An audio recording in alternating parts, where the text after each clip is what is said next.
Olá, boa tarde para você. Está no ar o Pauta Aberta desta quinta-feira, dia 12 de maio de 2022. Eu sou o Odilon Araújo, este é seu noticiário da tarde aqui na TV Evangelizar. E vamos juntos, então, a partir de agora com os nossos destaques do jornal de hoje. O setor de serviços cresce 1,7% no Brasil. Os números de março foram divulgados nesta quinta-feira pelo IBGE. Foi a segunda alta seguida. De um ano para cá, o avanço no setor já se aproxima dos 10%. Em entrevista à Rede Evangelizar de televisão, o presidente Jair Bolsonaro fala com exclusividade sobre os principais desafios para a economia do país. Loucura nos ares. Depois que o piloto passou mal, foi um dos passageiros que, mesmo sem nenhum conhecimento sobre aviação e com a ajuda da torre, precisou pousar em segurança a aeronave. E de maneira surpreendente, o Cessna Caravan 208 aterrissou assim, com maestria, no aeroporto de Palm Beach, na Flórida. 78 dias de guerra, os ataques continuam a Azovstal em Mariupol. Imobilizada depois da invasão da Ucrânia, a Finlândia rompe com uma posição histórica de neutralidade e anuncia que fará pedido formal para ingressar como novo membro da OTAN, a Organização do Tratado do Atlântico Norte. Cientistas do mundo inteiro comemoram as fotos inéditas que mostram um buraco negro localizado pelos nossos telescópios no meio da Via Láctea. Fique com a gente, o Pauta Aberta desta quinta-feira já começou.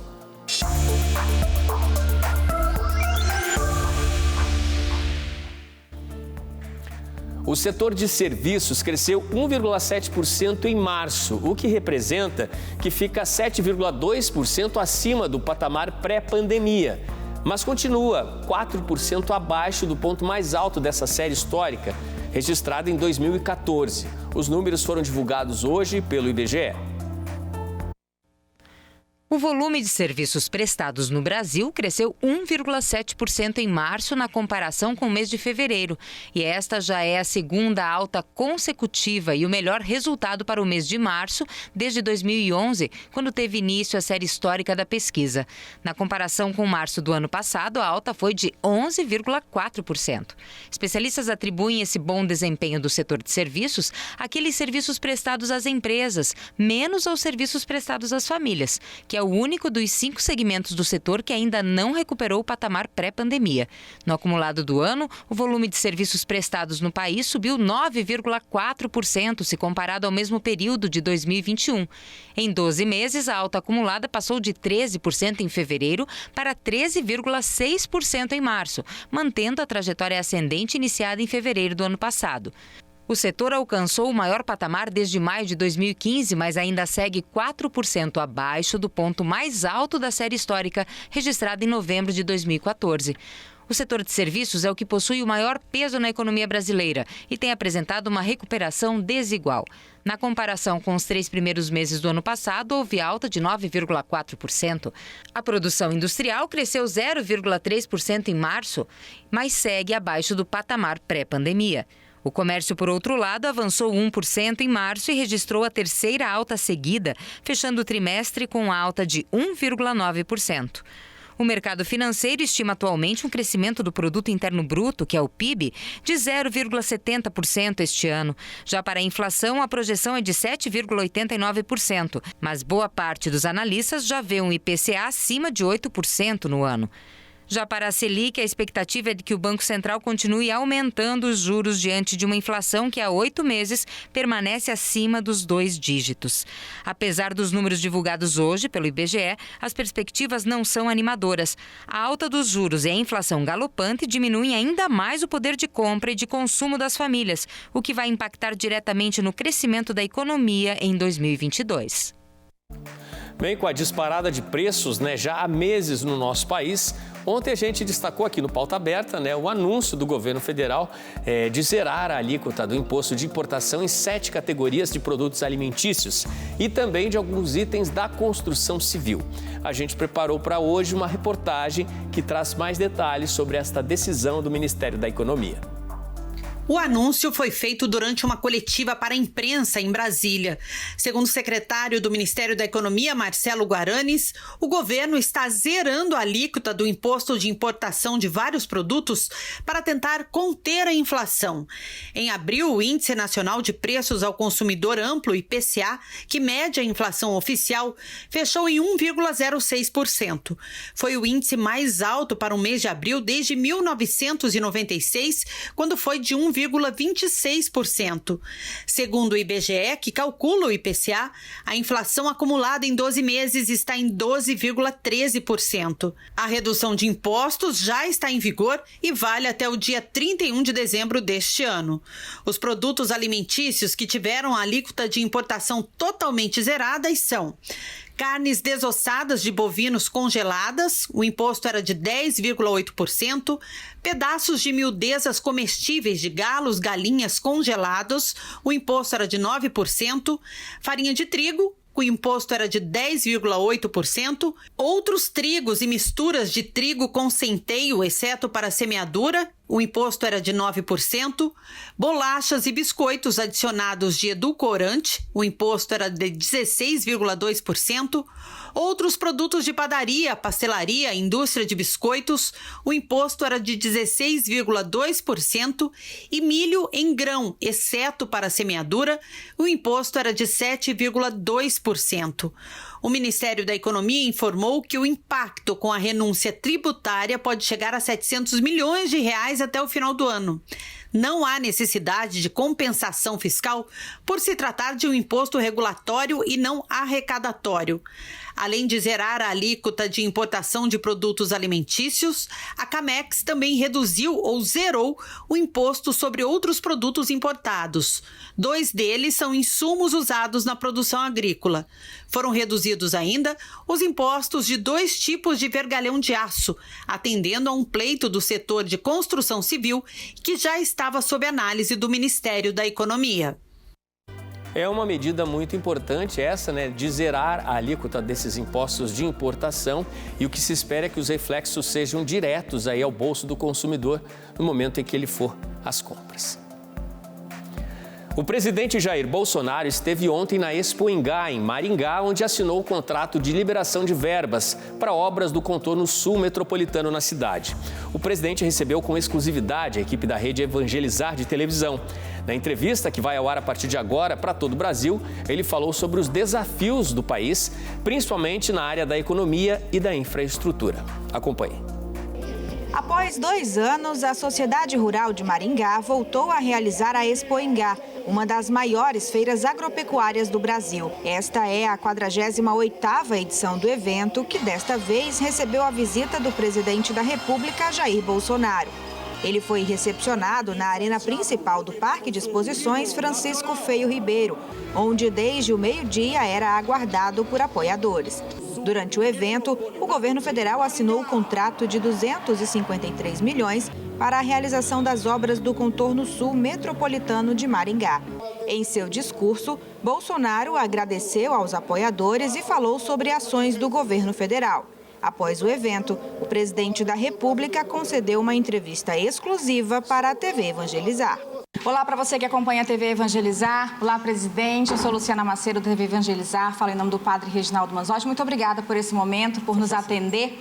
Nós estamos em uma feira agropecuária, presidente. Eu gostaria de saber do senhor o seguinte: os investimentos feitos para este setor no Brasil, tanto para a agropecuária quanto também para a agricultura familiar. Nunca o governo destinou tantos recursos via Banco Brasil, Caixa Econômica, para esse setor. Isso vem crescendo, E de modo que a resposta se faz presente. O agro é reconhecido no mundo todo. Obviamente, é uma atividade lucrativa e tem que ser assim, é o livre mercado. E eu agradeço ao homem e à mulher do campo que não pararam durante a pandemia, mantiveram a nossa economia viva e, mais do que isso, nos garantiram a segurança alimentar, bem como a segurança para aproximadamente 1 bilhão de pessoas fora do Brasil. Presidente, nós estamos acompanhando um conflito entre Rússia e Ucrânia. Como que o Brasil conseguiu contornar os efeitos dessa crise aqui no país? Eu fui à Rússia antes do conflito basicamente, a pauta mais importante é o fluxo de fertilizantes. Dependemos do mundo, né, em grande parte da Rússia e da Bielorrússia. Fomos muito recebidos pelo presidente Putin. Depois eclodiu a guerra e, mesmo assim, o Brasil não foi prejudicado com o fornecimento de fertilizante. Há poucos dias, 26 navios aportaram aqui, vindo da Rússia, trazendo fertilizante. A gente entende que, com as reservas que nós já tínhamos e com essa carga, se garante para o corrente ano o fertilizante para a agricultura. Agora, o Brasil tem investido. Desde o ano passado, nós criamos um plano de fertilizante no Brasil.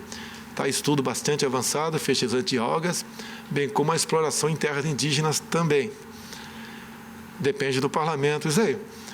E nós temos como ser autossuficiente nessa questão. Por outro lado, paralelamente, não é de agora, se descobriu o pó de pedra que substitui parte desse fertilizante. Eu devo estar em Cristalina nos próximos dias para ver esse projeto, que já é uma prática no Brasil. Nós temos que ter criatividade, não fechar não fechar portas para país nenhum no mundo, de modo que você possa garantir aquilo que, como disse, né, nos ajuda a mover a economia e a segurança alimentar. Falando em investimentos, em seu governo foram entregues diversas obras, muitas delas, né, obras de infraestruturas, muitas delas de governos passados que estavam atrasadas, que estavam paradas. Eu gostaria de saber do senhor quais investimentos o governo está fazendo em infraestrutura no país. Olha, o recurso da infraestrutura é muito pequeno, 8 bilhões de reais para todo o Brasil. É uma coisa muito importante lançada pelo ministro Tarcísio, que agora nos afastou, porque deve disputar o governo de São Paulo, é o ressurgimento do modal ferroviário. Daqui a 30 dias, vou estar com o Tarcísio, numa viagem do sul do Maranhão até próximo do coração de Goiás, a norte-sul, 4.100 quilômetros, faltava 1.500 para ser concluído, e o governo deu as condições para que a iniciativa privada concluísse essa obra. Coisa fantástica. Passa lá do Maranhão, Tocantins, Goiás e termina em Santos. Não só essa, outras ferrovias também estão em andamento, como a Ferroeste, a Ferrogrão, a FICO e a FIOL. Bem como, uma coisa importantíssima, projeto aprovado no Congresso, sendo capitaneado pelo ministro Tarcísio, as ferrovias particulares. Já temos contratados aproximadamente 20 mil novos quilômetros de ferrovia pelo Brasil. Dinheiro totalmente da iniciativa privada. O Brasil, brevemente, até se assustará com o fluxo de mercadorias em preço razoável, via frete, obviamente, dessas novas ferrovias pelo Brasil. E o Brasil está mudando, não é de agora, coisa que começamos a implementar desde o início. Quando você fala em obras inacabadas, a mais importante foi a transposição de São Francisco, que era para ter sido concluída em 2010, no final do governo Lula. Tivemos 6 de Dilma e não foi concluída. Terminamos agora com um trabalho muito grande, o Rogério Marinho, à frente do Ministério Regional, do Ministério do Desenvolvimento Regional. Então, a água para o Nordeste já é uma realidade.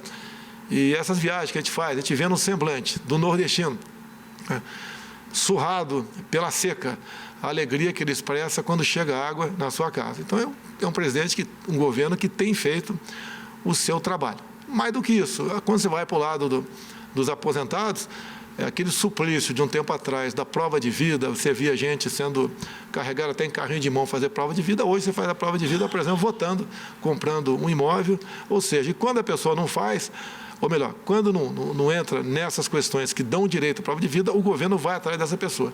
Então, por exemplo, a criação do PIX é uma coisa fantástica. Não é pelo recurso que os bancos deixaram de arrecadar. A previsão esse ano passou para 40 bilhões de reais que os bancos deixam de arrecadar porque não tem taxa no PIX. É a facilidade do comércio. A pessoa começou a usar PIX, nunca tinha conta em banco, passou a ser um microempresário. Ou seja, estão facilitando a vida da população brasileira. E muitas outras coisas feitas pelo governo, como, por exemplo, validade de carteira de motorista para 10 anos, pegamos quase 2 milhões de jovens que estavam inadimplentes, devendo para os fiéis, abrimos uma maneira de renegociar essa dívida, anistiando 92% da mesma.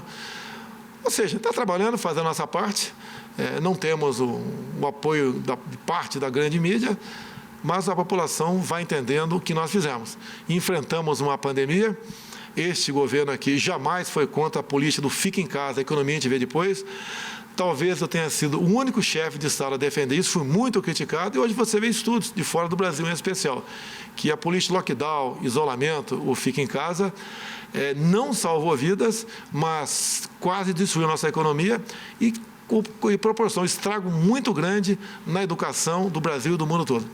Presidente, muito obrigada por nos atender nessa entrevista exclusiva. Para você que acompanha a TV Evangelizar, obrigada.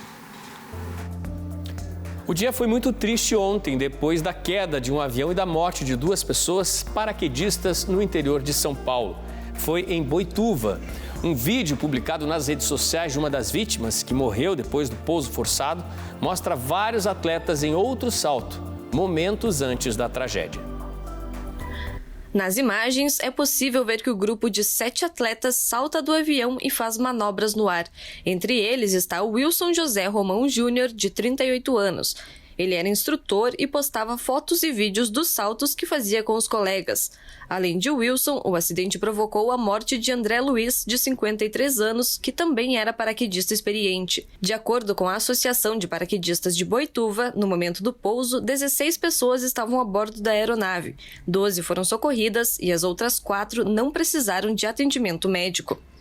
A associação informou que a aeronave decolou com atletas do Centro Nacional de Paraquedismo, o CNP, mas teve uma pane elétrica e o piloto precisou fazer um pouso forçado. O CNP é um espaço com 99 mil metros quadrados e promove cerca de 20 mil saltos por mês. De acordo com a Prefeitura de Boituva, este é o local onde mais se salta de paraquedas no mundo, entre saltos turísticos e profissionais, com cerca de 120 decolagens diárias. É muito triste, né? Este acidente. Fica aqui toda a nossa solidariedade da equipe da TV Evangelizar, aos familiares e amigos dessas 2 pessoas que morreram. E estamos aqui também na torcida pela pronta recuperação das pessoas feridas, né? Após este acidente que ocorreu no interior de São Paulo. Agora, gente, nos Estados Unidos a situação foi outra. O piloto passou mal e quem teve que assumir o comando da aeronave foi um passageiro que não tinha ideia de como seria pilotar. Veja o que aconteceu. O passageiro pousou o monomotor Cessna Caravan 208 no aeroporto de Palm Beach, na Flórida. Logo que o homem assumiu o controle, entrou em contato com a torre de comando, que o orientou sobre como fazer a aterrissagem. O controlador do tráfego aéreo, com 20 anos de experiência, Robert Morgan, ajudou na proeza.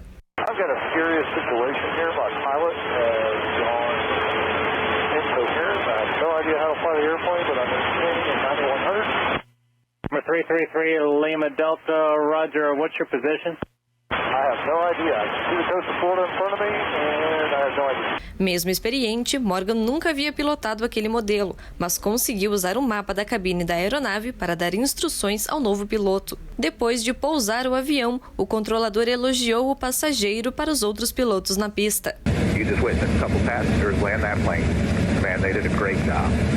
Did you say the passengers landed the airplane? That's correct. Oh my gosh, yeah, no, great job. No flying experience. We got a controller that worked them down, that's the flight instructor. De acordo com a Administração Federal de Aviação, o avião estava registrado em um endereço privado no estado de Connecticut. Ele havia decolado cerca de 1 hora antes das Bahamas. As autoridades locais não divulgaram o nome do passageiro ou do piloto. Incrível, né? O que aconteceu na Flórida e o pouso foi um sucesso. Vamos para o intervalo, gente. No próximo bloco, as fotos inéditas e os detalhes de um buraco negro localizado no centro da Via Láctea.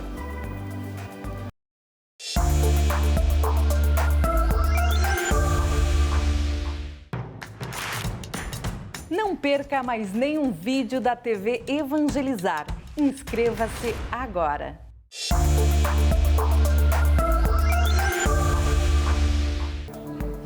Pauta Aberta está de volta para esse segundo bloco. São 5h02 da tarde agora. Falamos ao vivo para todo o país. Vamos de notícias internacionais. Agora, a guerra na Ucrânia completou hoje 78 dias e os ataques continuam fortes à região de Azovstal. É o ponto que resta da resistência ucraniana na região de Mariupol. A usina hoje também serve de abrigo, tanto para os soldados quanto para os aproximadamente 100 civis que ainda estão na região, de acordo com informações do governo ucraniano. Seriam aproximadamente outros 700 militares feridos em recuperação nos túneis da usina.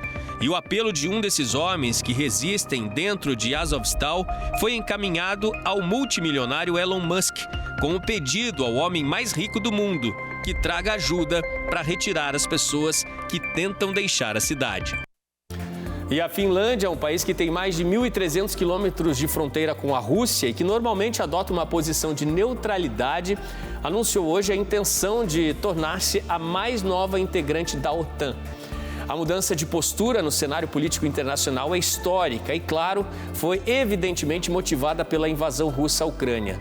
76% de toda a população manifestou-se favorável a esta adesão. A guerra na Ucrânia deve ajudar a ampliar a lista de países membros da Aliança Atlântica. Nesta quinta-feira, a Finlândia anunciou que irá se candidatar para se juntar à OTAN. Tanto o presidente quanto a primeira-ministra do país nórdico se declararam favoráveis a uma adesão sem demora à organização do Tratado do Atlântico Norte. Sanna Marin e Sauli Niinisto afirmaram que a decisão será anunciada a princípio no domingo.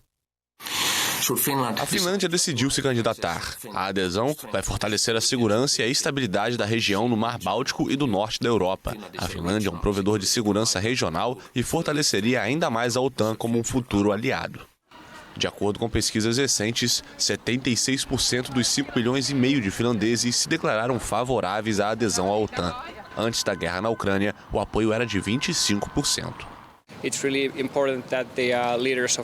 É muito importante que nossos líderes estejam na mesma página e acho que é uma boa decisão.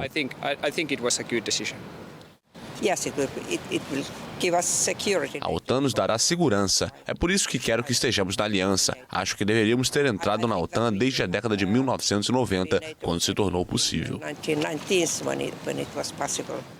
Moscou reagiu imediatamente à notícia, ressaltando que a aproximação da aliança em direção às fronteiras russas não tornava o mundo nem a Europa mais estáveis e seguros. A Finlândia já foi uma província russa e mais tarde acabou invadida pela União Soviética em 1939. A candidatura finlandesa é uma consequência direta da guerra na Ucrânia e provavelmente será imitada por uma demanda similar da Suécia, aguardada para os próximos dias. Bom, informações de agora que chegam pra gente, né? Um militar russo de 21 anos, ele é o primeiro, oficialmente considerado o primeiro acusado de crimes de guerra na Ucrânia. Essa decisão foi confirmada hoje pelo Ministério Público ucraniano. Segundo as informações do Ministério Público, este homem, um soldado, né? Um sargento russo, ele é acusado de matar um civil de 62 anos que andava de bicicleta perto de casa na Ucrânia. E o Kremlin, e não é de hoje, né, a respeito dessa decisão da Finlândia, tem enfatizado que vai tomar medidas em retaliação a esses planos da Finlândia de entrar para a OTAN, não é apenas da Finlândia, mas também da Suécia. A gente não pode se esquecer que nas alegações do presidente Putin, o que teria motivado a Rússia a invadir a Ucrânia seria principalmente a clara intenção do presidente Zelensky da Ucrânia em ingressar para a OTAN. Bem, a questão é que os países da aliança estão preparados para isso e sabem muito bem das ameaças. Com o país da OTAN, as reações vão ser diferentes. Boris Johnson, o primeiro-ministro britânico, já ontem havia declarado e garantido proteção militar aos dois países, a Finlândia e a Suécia, que estão mais perto do que nunca dessa aliança em caso de ataques vindos de Moscou. Hoje, Boris Johnson ressaltou que não há como retomar relações com normalidade com a Rússia após esta invasão à Ucrânia. É uma mobilização política que parte de todos os lados, né? E a indignação contra as escolhas russas sempre vem ganhando destaque. No Japão, a chefe da União Europeia, Ursula von der Leyen, declarou que hoje a Rússia é a principal ameaça ao que ela definiu como ordem mundial. Agora eu tenho um convite especial para você. Venha junto com a TV Evangelizar e a Peregrina Brasil o padre Rogério de Mello e o diácono Luizinho da missão Passio Domini conhecer as grandes basílicas europeias na Itália e também na França. Vão ser 16 dias de espiritualidade e imersão na Bíblia, visitando os lugares das aparições de Nossa Senhora, nas histórias dos santos e na cultura destes dois países. Você vai poder conhecer Roma, onde os apóstolos Pedro e Paulo foram martirizados, o Vaticano, São Giovanni Rotondo, a terra do Padre Pio e a gruta onde São Miguel Arcanjo apareceu. A cidade de Lanciano, onde encontra-se o milagre eucarístico. Assis, terra de São Francisco e Santa Clara. E Cássia, cidade de Santa Rita, conhecida como a Santa das Causas Impossíveis. Você também vai poder visitar Pádua, onde está Santo Antônio, e seguirá até Veneza para conhecer a Basílica de São Marcos, onde estão os restos mortais do apóstolo e evangelista Marcos. Depois, vai a Paris para visitar o Santuário da Medalha Milagrosa de Nossa Senhora das Graças. Também vai visitar a Torre Eiffel e a Igreja de Sacré-Cœur. Peregrinar nos faz entender melhor as Sagradas Escrituras. Afinal, somos todos peregrinos. Peregrinar também é evangelizar. E evangelizar é preciso. Peregrina Brasil e TV Evangelizar, realizar o seu sonho é a nossa missão. Nesta quinta-feira, os Estados Unidos superaram a marca de 1 milhão de pessoas mortas contaminadas por Covid-19. Na Europa, a situação também é assustadora. São mais de 2 milhões de vítimas fatais em consequência da doença. Em comunicado, o presidente dos Estados Unidos, Joe Biden, pediu aos norte-americanos que continuem vigilantes e lamentou as mortes. O país detém o recorde mundial de óbitos por coronavírus. No mundo inteiro, mais de 6 milhões de pessoas perderam a vida por conta da doença, segundo a Universidade Johns Hopkins, que monitora os casos em tempo real desde o início da pandemia. No entanto, na semana passada, a Organização Mundial da Saúde afirmou que a contagem oficial está defasada e o balanço total pode beirar a 15 milhões de vítimas fatais. Só na Europa foram registradas cerca de 15% dessas mortes. De acordo com o anúncio da OMS, o Reino Unido lidera o ranking de mortos no continente, com mais de 177 mil vítimas. Em seguida está a Itália, com 165 mil vítimas fatais. Em número de infectados, a França aparece em primeiro lugar, com quase 30 milhões de casos. Também nesta quinta-feira, a Coreia do Norte confirmou o primeiro caso de Covid-19, que até hoje afirmava não ter infectados dentro do país. Agora, o governo declarou o primeiro surto e uma grave emergência nacional, o que levou o líder norte-coreano a ordenar confinamento no país inteiro. No Brasil, já são quase 665 mil mortes. Já os casos registrados da doença ultrapassam a marca dos 30 milhões. A média móvel de mortes até ontem apontava 107 vítimas por dia na última semana. Isso apenas 2 dias depois de chegar à marca bem mais baixa de 84 mortes. A lei das bulas digitais, sancionada hoje pelo presidente Jair Bolsonaro, já foi publicada também nesta quinta-feira no Diário Oficial da União e deve dar mais acessibilidade às informações sobre os remédios para as pessoas e até os analfabetos. Veja só. Segundo a lei, os laboratórios farmacêuticos deverão inserir um QR Code nas embalagens dos medicamentos para acesso à versão digital da bula, com informações sobre a sua composição, utilidade, dosagens e as suas contraindicações. A mudança vai permitir, por exemplo, a transformação por meio do aplicativo adequado do texto em áudio, o que trará acessibilidade às pessoas com deficiência e analfabetos. O QR Code também poderá direcionar o público para links e outros documentos explicativos sobre o produto. As bulas digitais deverão ser hospedadas em links autorizados pela Agência Nacional de Vigilância Sanitária, Anvisa.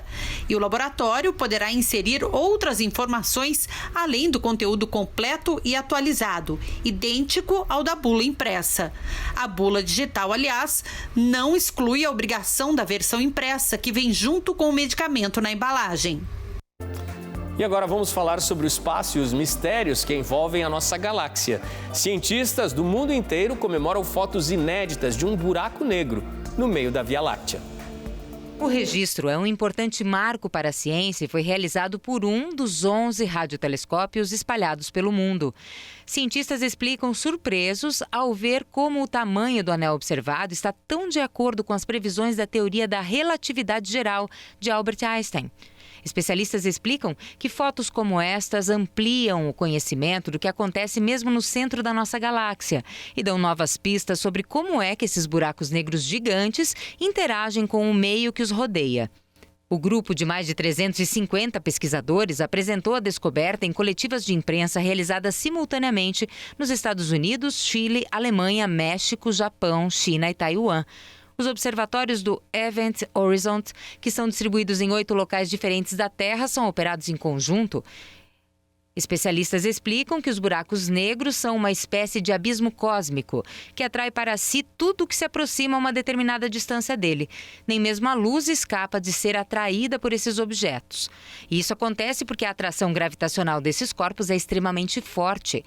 E existem 3 tipos de buracos negros catalogados pelos astrônomos, que são os estelares, os intermediários e os supermassivos. Os buracos negros estelares são os menores.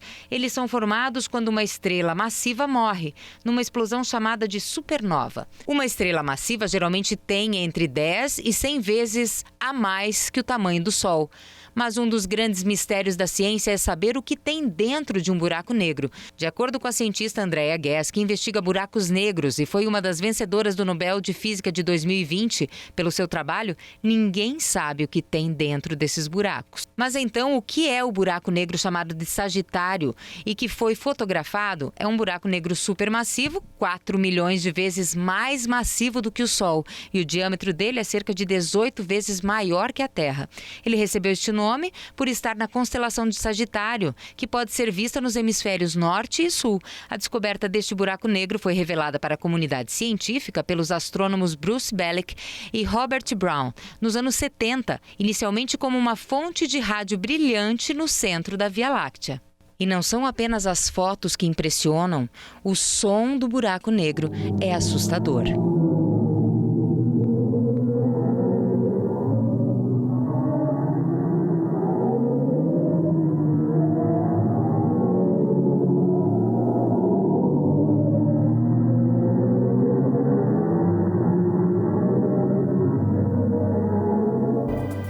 Bom, uma extraordinária descoberta, valiosíssima para a comunidade científica e que poderá ser um passo para, quem sabe, termos mais detalhes sobre tudo que nos cerca neste universo.